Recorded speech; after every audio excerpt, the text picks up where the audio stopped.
E Deus ama o pecador em Cristo Jesus como único Senhor e Salvador. Sem Cristo como único Senhor e Salvador da alma, não tem amor de Deus para o pecador. Se for diferente, Deus mandaria o pecado para o lago de fogo e salvaria o pecador, independente dele entregar a vida dele a Cristo ou não. Deus não vai mandar o pecado para o lago de fogo. Deus vai mandar o pecador para o lago de fogo.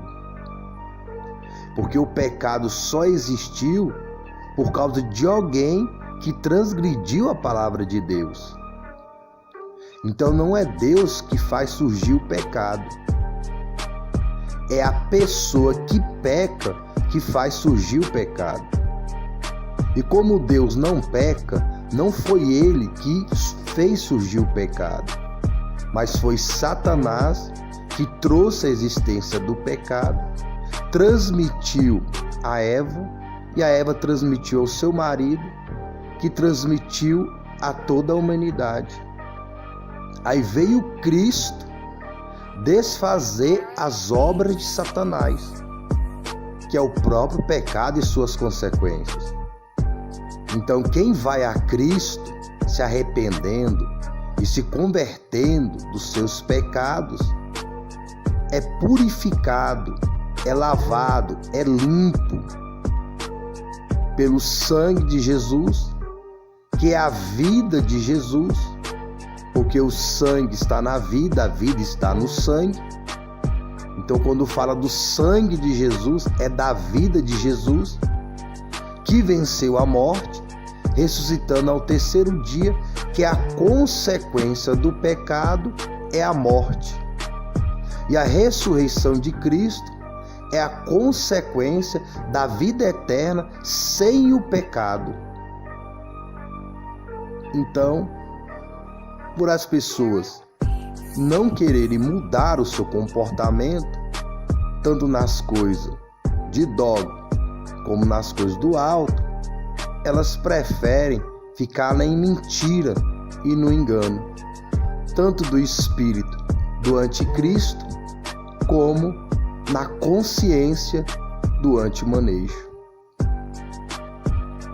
Agora, quando a pessoa ela quer um bom comportamento do seu dog, ela abandona o antimanejo, ela abandona a mentira, ela abandona a humanização, vai para as técnicas de dominância, de liderança, aplica a verdade sobre o dog e ele terá um bom comportamento em todo tipo de situações e situações adversas do dia a dia.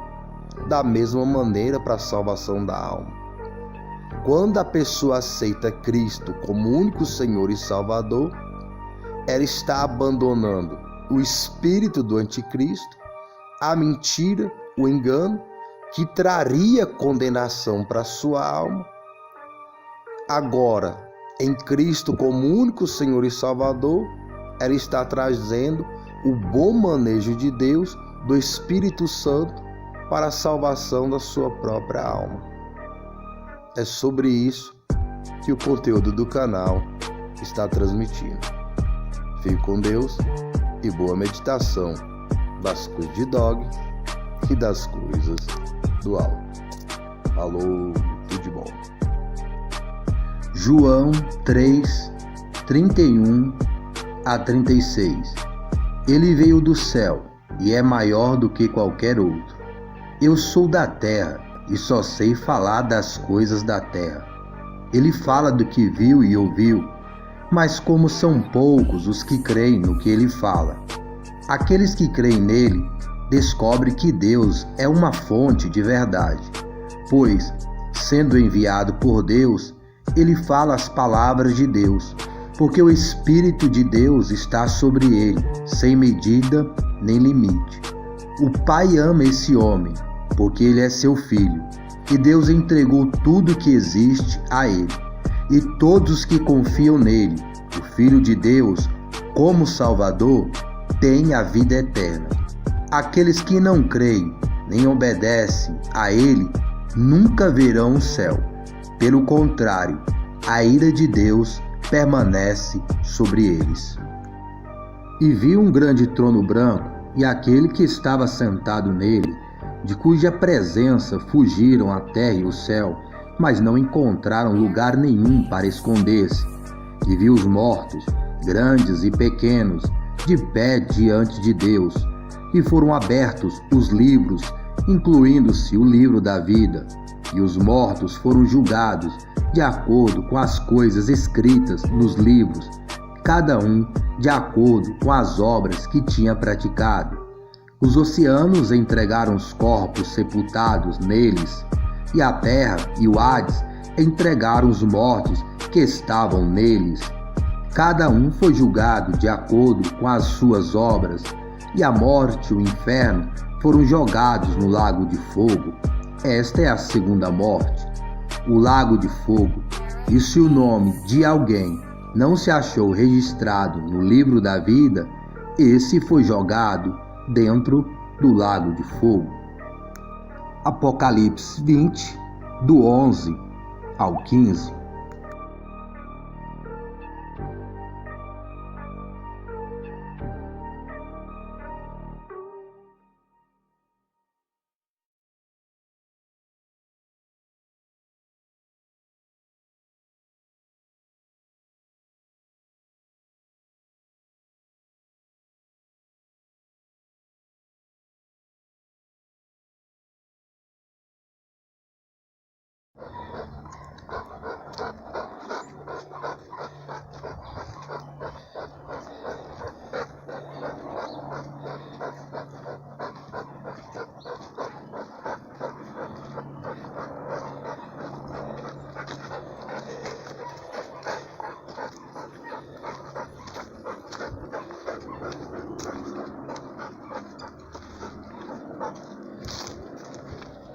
Senta.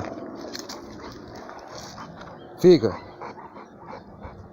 Dog Box Baruch. Dog de guarda e proteção.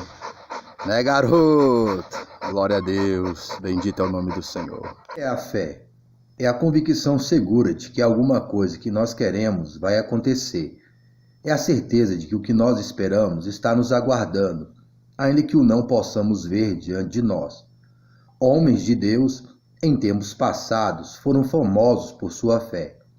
Pela fé, ao crermos em Deus, sabemos que o mundo e as estrelas, de fato, todas as coisas, foram feitos mediante uma ordem de Deus e que foram feitos do nada. Foi pela fé que Abel obedeceu a Deus e trouxe uma oferta que agradou a ele mais do que a oferta de Caim.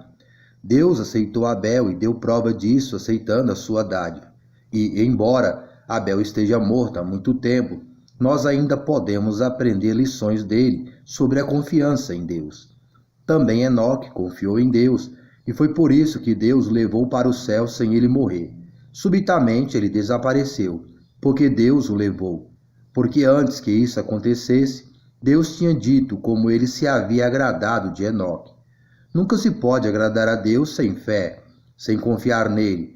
Qualquer um que queira ir a Deus deve crer que existe um Deus e que ele recompensará aqueles que sinceramente o procuram.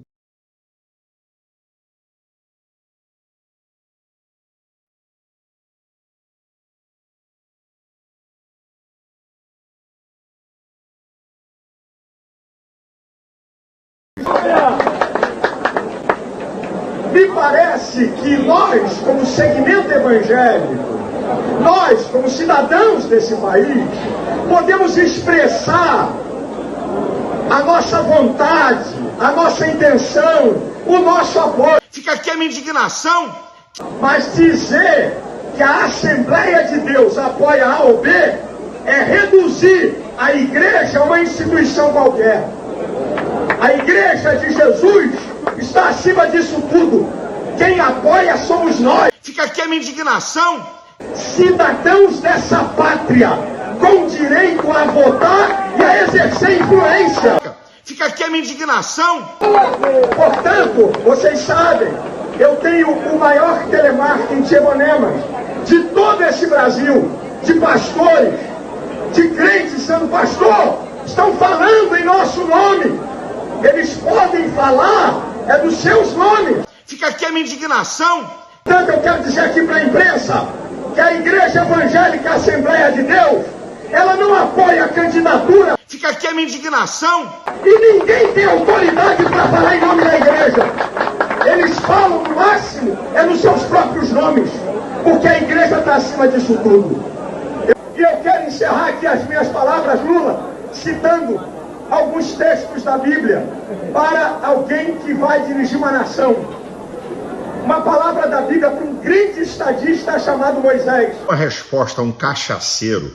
Em Êxodo 18, 21, diz assim: Moisés, escolhe entre o povo homens capacitados. Que a cachaça está destruindo os neurônios dele. Esse camarada não tem condições psicológicas e mentais de ser presidente desse país.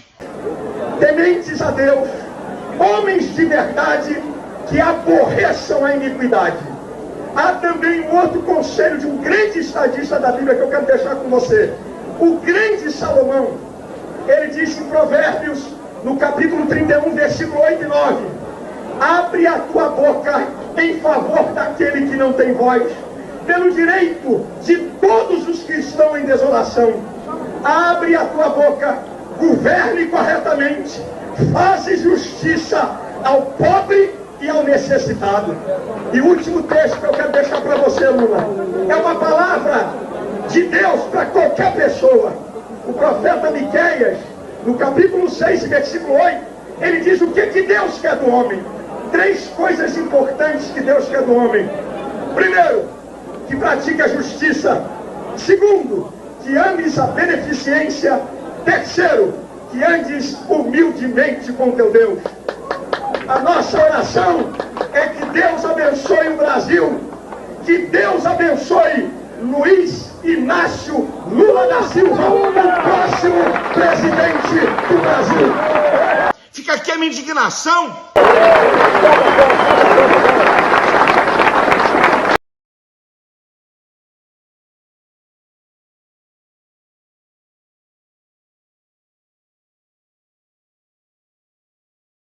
Eu recebi uma informação que a igreja sede, quando o Lula era presidente, o Lula estava lá, sendo homenageado.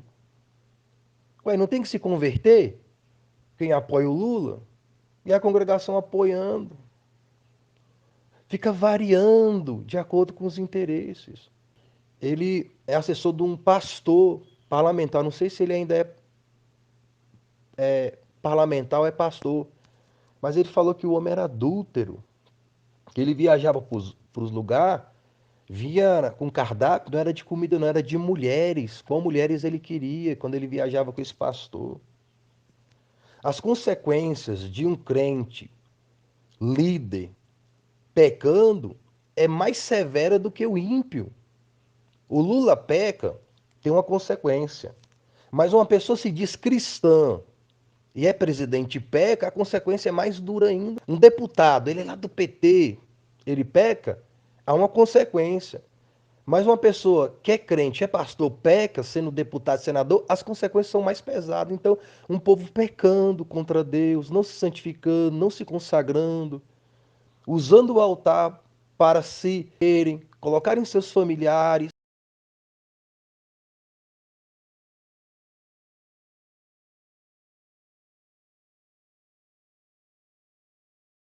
As pessoas confundem isso com amadurecimento cristão. Não, a pessoa não amadureceu. Ela ficou morna ou ela ficou fria. Você está fervoroso com Deus ou não? Você está fervoroso com Deus ou você está morno ou frio? Você é morno ou você é frio ou você é fervoroso com Deus?